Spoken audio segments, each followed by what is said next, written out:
All right, so today's September 1st, 2023, and it's officially the first time I got this engine to run, but it only runs for short bursts and then turns off right away. It fires up and then dies almost immediately.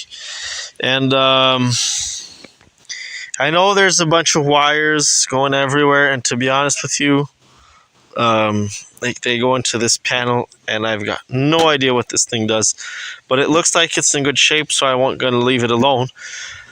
But in reality, this is really simple. This is an engine. That's all it is, and it's connected to that thing, which is at the actual generator. So regardless of whatever systems and wires you have here, it should be fairly easy to start. Same concepts as I always say. There's three things on a classic engine. This happens to be a Chevette from the 70s, Chevette engine, and little 4-cylinder. And there's three things. You need fuel, air, and spark. If you have those three things, you need those three things to get the engine to run. That's all it is. I checked for spark. We did have spark. And if the engine starts, if it runs, if you hear it, if it smokes, like there's smoke coming out of the exhaust, vroom, then that means you have spark. And that's exactly what was happening. Vroom. Unfortunately, I can't show you right now. I don't really see the point either, but the battery died. But anyway, so I know I have spark. I also took out the distributor cap, and you hold it against the ground, and you see if it sparks while you crank the engine, and we had that. So we should have spark. I don't see why we won't have air. So we are getting a little bit of fuel, but not enough. So that tells me that the problem is with the regulator, because this thing is a valve, and I had it bypassed. I had it open. Somebody already bypassed it, actually. But so the problem is with our fuel. And I took the filter off, and I was curious to see how the LPG or propane system works. To be honest with you, this is the first time I'm working on gas systems, like propane systems, I should say, to avoid confusion. So this is the carburetor for it, and the gas pipe comes in and goes in through this hole. Now, the reason I got the filter off is I was curious as to how the air gets in without the propane getting out. And that's the thing with propane that's different to gas. Gas is liquid, so it stays in the carburetor, and when the engine needs it, it sucks it in and turns it into a gas. But propane is pressurized, so if you have a leak, or if just through the air filter, it's just going to escape, and it actually escapes. And I guess that when the engine turns on, that it sucks it in, but if the engine doesn't turn on, then it just escapes. So you can see I'll get this thing off. So the filter goes right here, and as you can see, well, maybe you can't see, but this hole goes right through here. So if I blow on it, air just comes right out through here. So propane is coming out of the air filter. I guess that's why this could potentially be dangerous if the safety systems aren't in place. I'll try to show it here.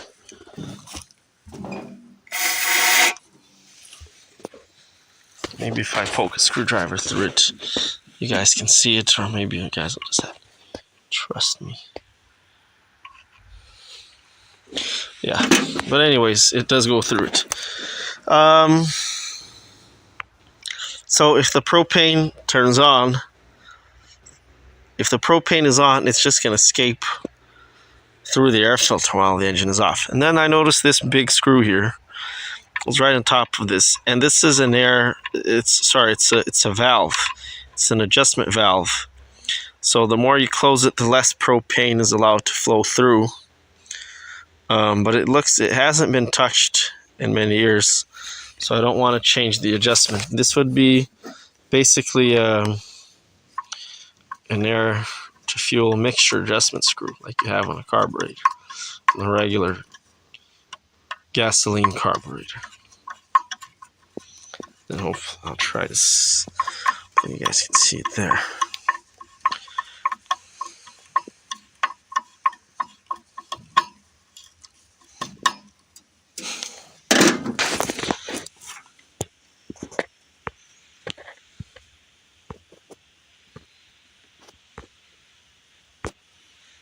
See?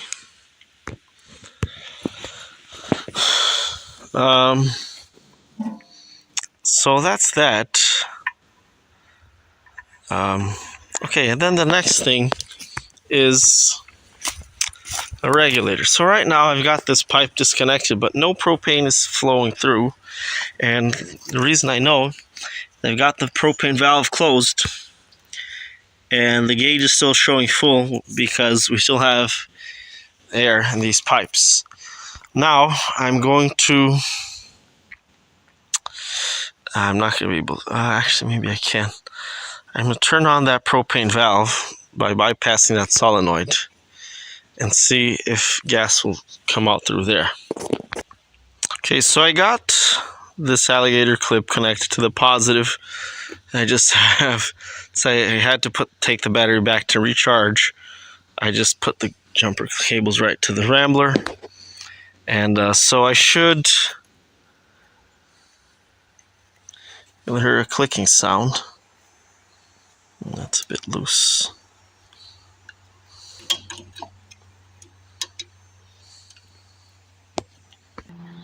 So I have this wire coming from the solenoid, which is just a valve.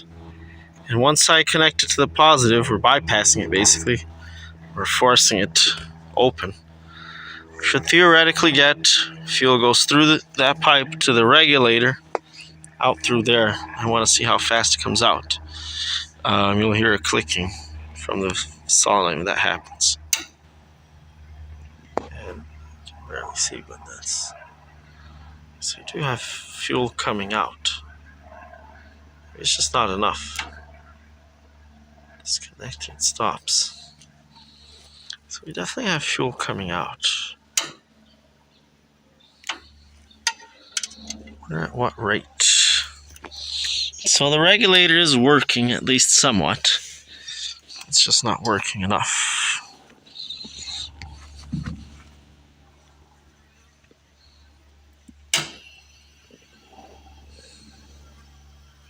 Oh yeah, I can kind of see that.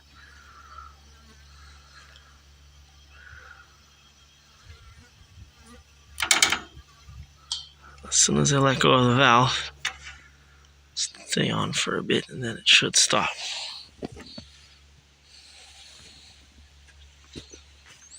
So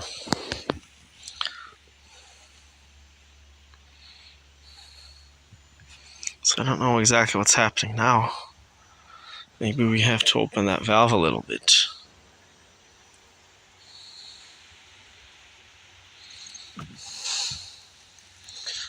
But at least I know that there is propane coming off of that valve.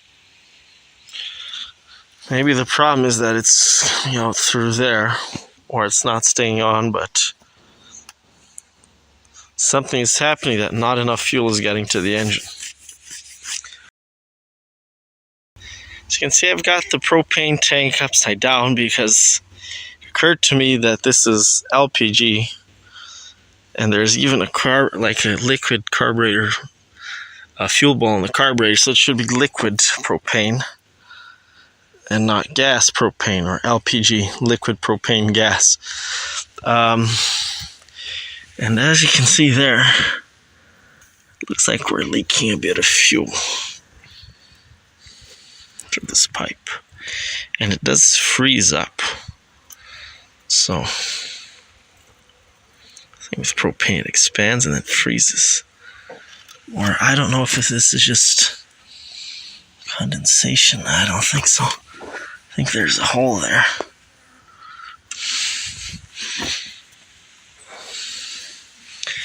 So I'm just going to turn on the governor solenoid again. Let's see what happens. Yeah, we definitely got a leak there.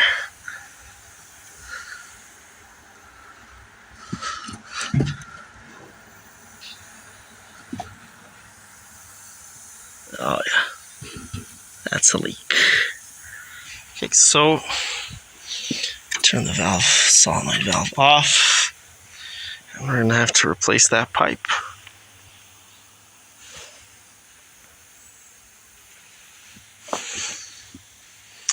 But I think that once that's done, this system will work properly.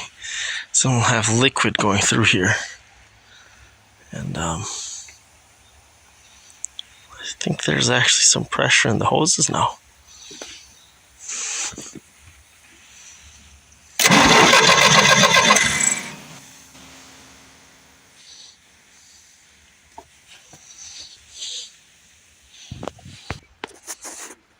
So I definitely know that that's part of her problem. I don't know if that's the whole problem, but I don't think the system works on gas, like propane and gaseous state. It works on liquid propane. So what I'm thinking is I'll probably have to get a longer pipe, set the propane tank upside down somewhere higher than the carburetor, just like in a gas engine, because there's no pump, there's no fuel pump, gas pump on this here. And once that liquid gets to here, it'll be pumped into the carburetor, and this will start. At least that's my reasoning.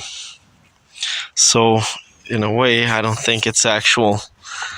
That's why the carburetor is open to the air like that, because it won't actually leak outside. Well, if the propane, I think the propane is only liquid when it's under pressure. If it's not pressurized, it's not. It turns into gas. I'm not sure, but I know we don't want to. I don't want to play around with this too much with that hose like that. So